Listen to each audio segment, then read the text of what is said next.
ಇವತ್ತ ಇರಬಹುದು ಬಡತಾಣ, ನಾಳೆ ಬರಬಹುದು ಸಿರಿತಾಣ.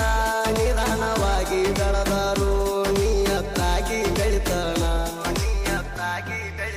ಓ ಬಟ್ಟೆ ಕೊಡ್ತಾನ ಭಗವಂತ, ಹಾಗೆ ಆಗತಾನ ಶ್ರೀಮಂತ. ಯಾವುದೂ ಇಲ್ಲ ಶಾಶ್ವತ, ನಿಂಗ ಹೇಳುವುದ ಮುಗಿತ. ಇದ್ದವರಿಗೆ ಇದೆಲ್ಲ ಆಗಲ್ಲ ಅರ್ಥ. ಸಾವಿರ ಸಲ ದುಡ್ಡಿನ್ಯಾಗ ಬಡವ ಪ್ರೀತ್ಯಾಗ ಸೌಕ. ನನ್ನ ನಂಬ ಊರು ತುಂಬಾ ಮನಗಂಡ ಮಾಡಿ ನೀ ಸಾಲ. ನಿಂತ ಬಡತನ ಬಾಳ